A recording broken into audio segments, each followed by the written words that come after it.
Originally I'd planned to not make this video, but here we are. Apparently I just couldn't help myself. This is my 10 before the end. So, hello beautiful faces. Thanks for stopping by whether you are new or returning. This is my 10 before the end. I didn't think I was going to do this. I'm not the biggest fan of creating TBRs for myself because I find that to be stressful and whatnot. But I just don't think I could help myself. Everyone else is posting their 10 before the ends, and I know that some of you might be interested in my 10 before the end. So without further ado, let's just jump right into it. I've got a plethora of different types of books and genres and stuff, so let's just jump right into it. I tried to have this list be books that are in like series that I am a part of, so maybe I could like get a couple of book series finished. So speaking of getting series finished, the first book is a Kindle read and it is called The First Kind of Love. This is by Celeste Byers. This is the 5th and final book in her Riverside Reapers series. Now I have really enjoyed this series. This is a hockey romance series which I started in 2024. I did read the first 4 books back to back. So I read the first 2 books, which were the last 2 books I read for 2024, and then book 3 and 4 in that series were the first 2 books I read in 2025. I couldn't go on and read the 5th one because the 5th one wasn't out yet. So the 5th one got released in May and I'm actually still yet to read the 5th and final book. But I am going to try my best to have the 5th and final book read by the end of the year, and it would finish me out with a series and I can say I've read all 5 of them. I was thinking of starting a series, like when I finish a series, do maybe like a video on it, a deep dive, a ranking of like, you know, my favorites to my least favorite and things like that. I just recently saw Jess After Dark, who I love her, by the way, love her. She did a deep dive video into the Devil's Night series by Penelope Douglas, and it gave me an idea that I want to make videos like those for series that I have finished. I've already got a couple of ideas because there are some series that I have already read. Like I've read the entirety of the Off Campus series and I'd love to do a deep dive. I've read the Legacy of God series and I would love to do a deep dive and things like that. And I would love to do a deep dive of Riverside Reapers when I'm finished with it. This one is said to be the tiniest bit different from the other 4 because it is set on like a vacation sort of thing, because the couple from book 1 are getting married and they're having a destination wedding because they're rich and they can do that. So that is the first book that I'm hoping, this is, you know, in my 10 before the end thing. So the next 2 books will also finish me out with a series. So there's a series I started in July called the Sons of Valentino series by Kylie Kent, which is a mafia romance series. And I also just found out that it is, well, not just found out, but like back in July, I'd found out that it was a 2nd generation series, but I wasn't confused or anything like that. I would love to go and read like the parents, but I read the first 2 books in that series and had a really good time.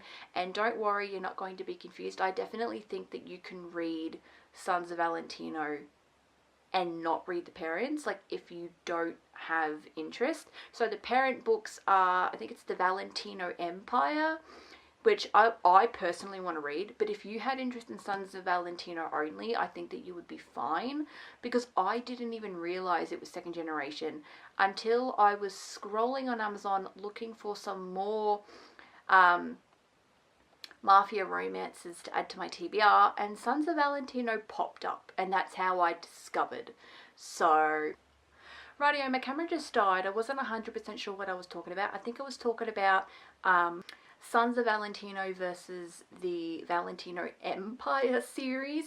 So in July I read the first 2 books of that series and I'm yet to read the final 2.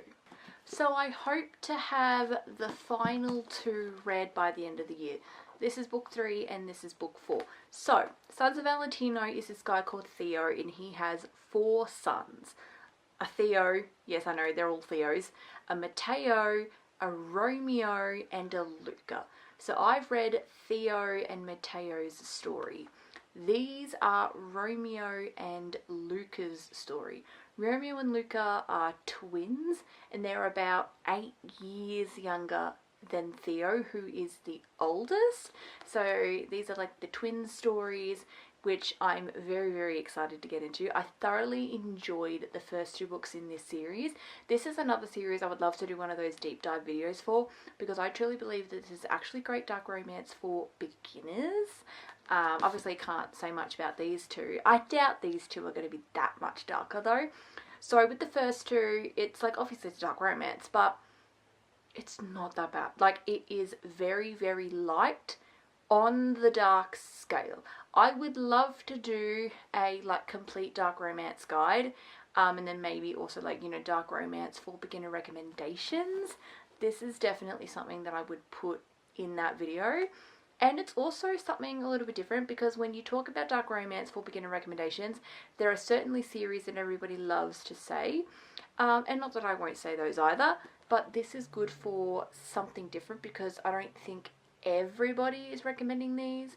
So this is good, like I said, if you want something different and you don't want what everybody else is telling you to go read, you want something else, this could be your something else. So I really hope to have book 3 and 4 read by the end of the year. Again, it will finish me out with another series, and I love the feeling of finishing a series. Like, let's be real. Next, I have the Cinnamon Bun Bookstore by Laurie Gilmore. This is a part of the Dream Harbour series. Now, I've read the first book and I've also read the 3rd book. This is book 2. So I actually started the series with the 3rd book, which is very different for me. Even if it's an interconnected standalone series and you don't have to read the first book first, usually I will always read the first book first. That's just me. That's just how I like to read books. I will always start with book 1. Take, for example, Celeste Bryer's series.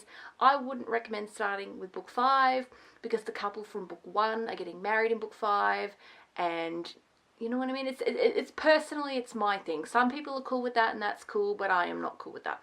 However, with this series, I really wanted to start it last year, but it was only December, and I didn't want to have to read 3 books from the one series at once, in case I maybe wasn't the biggest fan of the series. I am. I love the series. But back then I was like, well, you know, what if? And so I just decided to read the 3rd one. I just decided to read the 3rd one.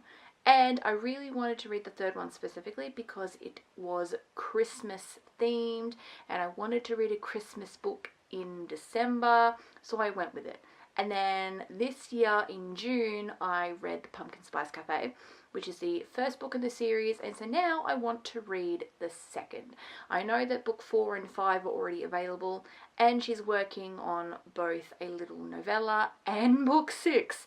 But I would love to have book 2 read by the end of this year. This is a really cute and cozy small town, kind of like made up. It kind of gives Gilmore Girl vibes and Hallmark Christmas films and things like that. Not every single book in this series is Christmassy. The 1st book is not. The 3rd one is. I think some of them might be a little Christmassy, but some of them not. I think that's why maybe it's more Gilmore Girls rather than Hallmark, but the 3rd one definitely felt a little Hallmarky. I really like the 3rd. I think I still like the 3rd's my favourite so far, but I can't wait to see what I think of this one. I actually really enjoyed the series, and I know I'm in a bit of a minority when I say that. I've actually seen more negative reviews for this series, but a lot of the negative reviews I see about this are that it's very cringy, but I think I'm a little okay with cringe considering I read fanfiction. And I love Hallmark Christmas films. I do. I love them. I'm not the biggest Gilmore Girls person, but I love Hallmark Christmas films. Next is Book Lovers by Emily Henry. Now, Emily Henry and we have a bit of a love-hate relationship. I did not like Beach Read. In fact, I DNF'd it. But then I read Happy Place and really enjoyed Happy Place. So I thought, you know what, I will give another Emily Henry a go. And I think Book Lovers is that way to go. This one's really cute. You follow two people who I think they both work in the publishing industry, I believe, or one works in publishing and one's an author or something. It's a book about books and I love that sort of stuff. And I really enjoyed Happy Place, so I thought, you know what, I will give this a go and see what I think. This is definitely going to be quite telling though. I think if I don't enjoy Book Lovers, I think that's just going to be it for Emily Henry. And I'm probably not really going to read anything else. If I enjoy Book Lovers, I will continue to like it, and then maybe it's like Beach Read may be the only one I don't.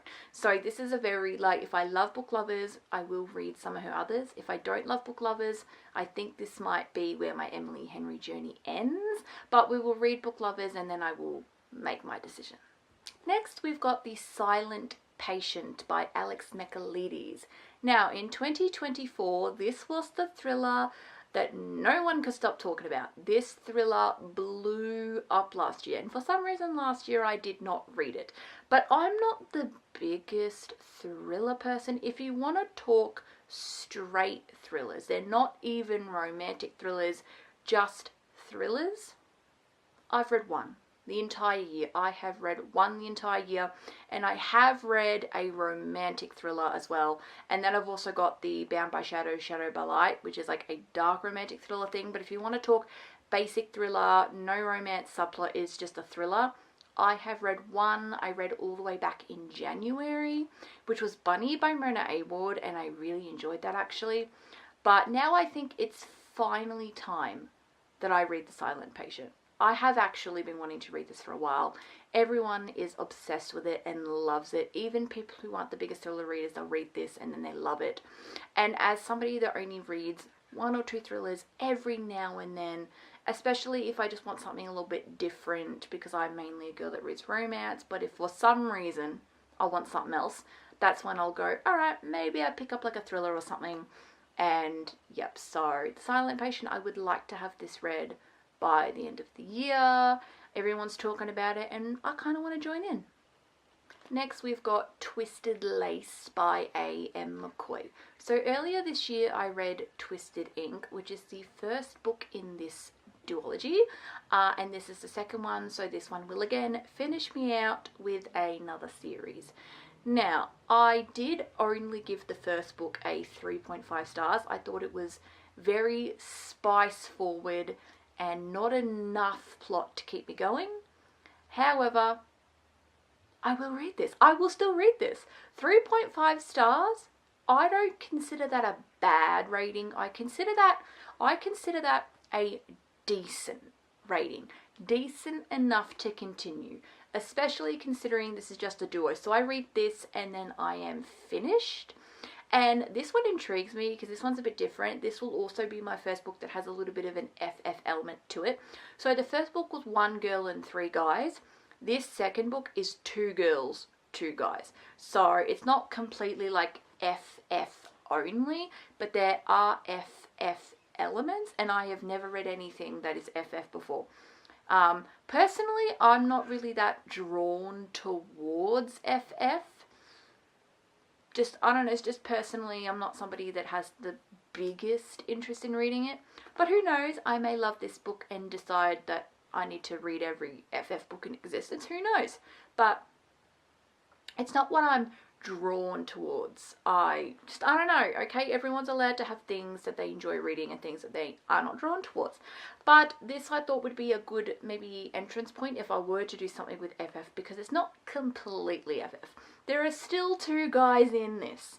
So this basically follows a side character that you met in the first one. So in the first book, there is a character called Dallin, and he owns a tattoo shop. There is a side character called Lex, who works at the tattoo shop. This is Lex's book. That's what this book is. Follows Lex, who works at that same tattoo shop. Lex is a girl and goes from there. So this one It is said to be just as spicy as the first. I'm hoping maybe this one has a tiny bit more of a plot to it. I don't know. I've not got my hopes high. But you know what? I am still going to read this, and I still think that it will be a fun, spicy time, if nothing else. Rightio, speaking of a fun, spicy time, I must read For the Fans by the end of the year. For the Fans by Enola Gay. This book is blowing up. Everyone's reading this. Why haven't I read this yet? I'm appalled at myself that I'm still yet to read this. She's a little bit of a chunker, but I still really want to read it. I must read this by the end of the year. I love it. It's an romance. There's a bit of an OnlyFans element to it, and this just has to be read by the end of the year. This is probably one of the ones that I have the most interest in reading on the entire list to speak about today. Now, this definitely has a taboo element to it because it involves stepbrothers, but this is maybe lighter on the whole stepbrother thing. They actually don't find out they're stepbrothers until a lot later in life, so they didn't grow up together as stepbrothers. Basically, the plot of this one is I think they're planning on going to the same college together, and their parents were going to pay for their tuition. I think something happens, they can no longer pay for their tuition. So they sit their boys down and say like, hey, you're gonna have to pay your own way through college now. And that's what convinces them to start an OnlyFans together, so they can make some money and pay for college. All of that aside, I have heard this is actually quite emotional, so maybe check some triggers before going into this one. I think perhaps if you are planning on reading it yourself, but this just seems like such an amazing book. A lot of people actually dub this as their favourite book of all time, and look, to surpass my favourite book of all time, that's going to be tough, but you know what? I need to read this. Literally everyone is always asking me like, have I read For the Fans yet? And I think I've just been trying to finish some series first. But the good thing about For the Fans is that it is a complete standalone. So one and done, happy fun. Speaking of series that I would like to continue, this is Play With Me by Becca Mack. This is the second book in the Playing for Keeps series by her. So I read Consider Me, I think either May or April. I think it was April. It was April I read Consider Me, because in May I did Icebreaker. Anyways, I read Consider Me, the first book in this series, and I liked it. It wasn't like my favourite book ever. It didn't blow me away, but I did really enjoy myself, and I will be continuing this series. I think what I thought about Consider Me is that maybe it was like a little bit too long. I didn't really have any issues with the plot, but I thought that maybe like a couple of the pages could have been shaved off. These are a little on the chunkier side. These have like almost, and they're 400 and something, they're almost 500 pages, and yeah, I just think maybe it's a tad too long. But I will be continuing this. A trope that I love is like one of the teammates' like off-limits sister. And that's what this one is. So this one is the sister of the male main character of the first book. And I don't know, for some reason that trope just gets me every time. Because there's always a team member that's like always had a thing for that sister. But like, the other teammate, like the brother of that sister, is always like really overprotective and like, don't you dare, she's my little sister. And we all know how that goes. So I read a book that had that exact trope in it from a different sports romance series, and oh, it was good. Oh, it was good. Surprisingly, that book ended up being my least favourite of the 5 from that series, but that trope wasn't the reason why. I frothed that trope. And I can't wait to read about that in this book. I'm not trying to make myself read the entire thing by the end of the year. I just want to at least have book 2 read. And then in 2026, I will read the final 3. This is just a 5-book series.